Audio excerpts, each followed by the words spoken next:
Today we're still in the Wiregrass area here in Alabama. We've come over to a special place, a really cool museum. It's the Alabama Pioneer Museum. This is gonna be good.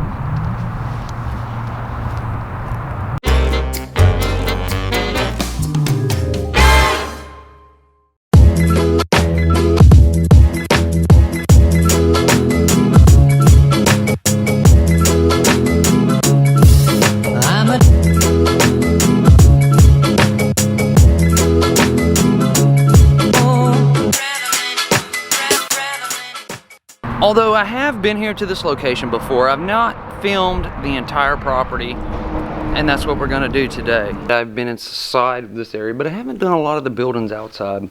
But a lot of the stuff in this side of the main museum is really cool. It's all items from the 1800s, like this personal slate board, some kind of bathtub or something there, and a sink here. This area is actually set up just like a kitchen would have been set up. A wood burning stove and everything. I'm gonna focus more on the outside stuff though. Although I will still show some of the inside items, I'm gonna focus more on the outside items today. Now we've gotten into their military section. World War I here, and the Civil War over here. Here's a giant shell. This was on the USS Boston, burned and sunk by Confederate troops in the Saluda River in South Carolina. That's really cool. They have a giant collection of guns and Confederate memorabilia. Even artillery. A blacksmith shop here with their oven and anvils.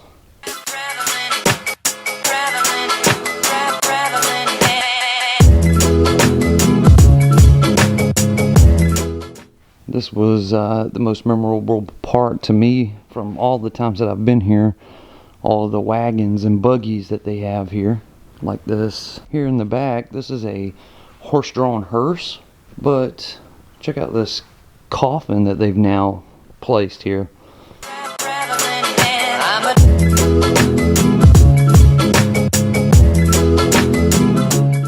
Old moonshine still over here. A lot of horse-drawn buggies here. And these 18th century printing presses. During the Civil War, newspapers would have been printed on one of these. And then the invention of the telephone. These items are very memorable as well. It's a whole row of old shops, like a attorney's office or the barber shop with the barber pole. Here's the hat store. And this is the drugstore, complete with an ice cream bar. First National Bank. Here's the doctor's office. And the dentist. It's an old Alabama jersey hanging up there. We just briefly walked through the inside of the museum again to see if anything had changed. It was the outside that I wanted to focus on. Look at this old Model A. It's pretty awesome. And the Adams General Store up there. They do have a military museum right here. It's not open today, but I did feature it in a previous video that I will link right here. And you can go back and see that if you want to see what that military museum looks like on the inside. And here we have the giant steam locomotive. This was a logging locomotive. It was built in 1881 and it was in service in Chapman, Alabama.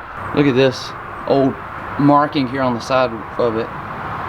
The Baldwin Locomotive Works, 1881, Philadelphia. That's amazing. It's really cool this thing is still here. Let's see if the bell still works.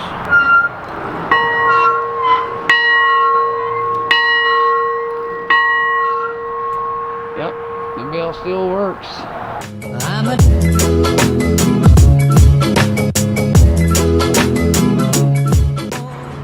This thing is completely awesome. The compartment's gone now, but that's where the fire would be. They would chunk the coal and logs inside of there that powered the locomotive. You can see here there's to tell them how hot the boiler was. All the gears and levers, knobs to control water. Over the world. This is engine number 14. Up here the light bulb's gone, but they have a slot there where the light would come off the front of it. Still sitting on train tracks. An extra water tank. And look how large the wheels are on it to keep it on the tracks. We're gonna move around the rest of the outside property. It takes up both sides of the parking lot, and check out some of these other old buildings. This is the Bradleyton train depot. This trains would have pulled up to load and unload their cargo. Some old pioneer cabins here.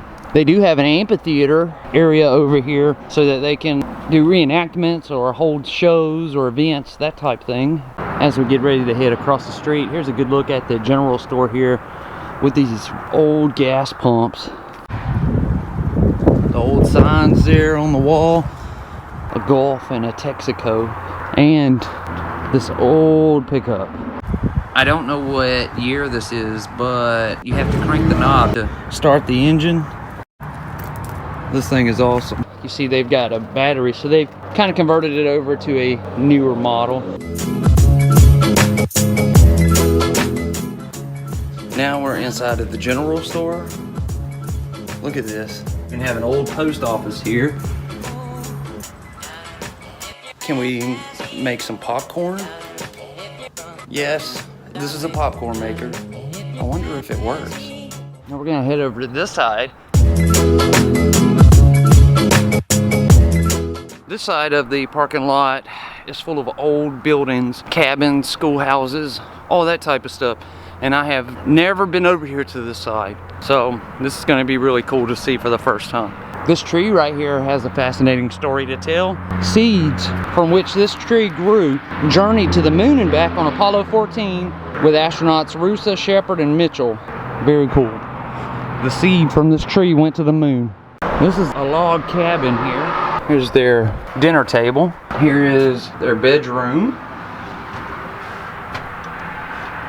And across the way over here is another bedroom. The weather is so much better today. I'm glad that I switched my filming schedule around to do this today because it's such a pretty day. This building here, this is called a tenant house. Unlike the cabin over there, this is just 2 rooms. This first room is really dark, but this is a bedroom. And the other side is their kitchen area and dining room. Here we have an outhouse.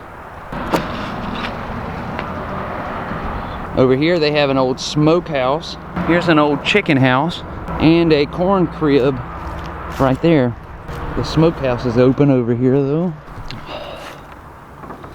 Here's the smokehouse. They would hang their meats and stuff from the rafters while having a fire going down here below to smoke the meat. You know, back in the 1800s, they did not really have refrigerators.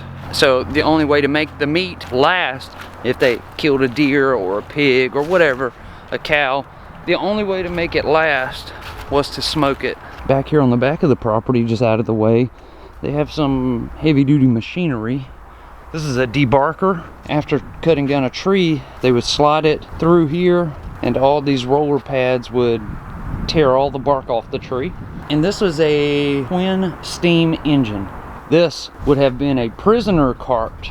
It's made out of metal so that prisoners could not escape. It would have had a toilet in it they could use just right there in front of everyone. A prisoner cart. That's awesome. Just back here in the woods, sitting all by its lonesome, somebody's cottage. This cottage here is being renovated, being fixed up so it doesn't fall down, so it's not ready. Over here we have a log house. Now this was handmade by a gentleman named Redmond. They have it all locked up so you can't get in it. You can kind of see in it right here. Very cool. Just a 1-room log cabin. They even have everything staged, like this windmill here and a water pump right at the base of it, as if this was 1820 and we lived amongst this town. In order to continue to the next area, we have to cross this covered bridge here in front of us. This covered bridge was built and used right here in Alabama in 1820.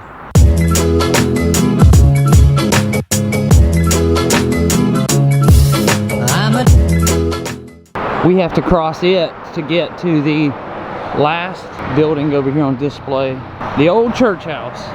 The old church house here, it's not stacked up on just any kind of blocks. They have just taken rock and stacked them one on top of the other. That's crazy, that's holding this building up. And you can see there inside of it, there's an organ over there in the corner, the podium for the preacher, and all the pews here going to the back. Very, very, very beautiful. All of the buildings here on this property, they were all saved. They were actually used in the 1800s, early 1900s. They were saved and revived here by this museum, which is amazing. It's always cool to see these places that are still standing and in good shape.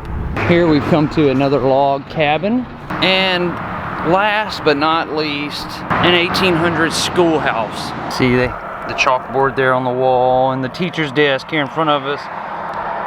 The student's desk all lined up in there. That is so cool. The Alabama Pioneer Museum is always a lot of fun to stop and see. Like I said, when I first started, I had not been over here to this side to see the schoolhouse or the covered bridge or the church, any of that stuff. And that's why I wanted to stop and see it today. I do recommend that if you are in this area, you definitely should stop by here and see this for yourself. The camera just doesn't do a lot of it justice. So I'm gonna pack up and head out of the Alabama Pioneer Museum. I want to thank you all for watching, and I will see you again tomorrow. I hope that you all have a great day.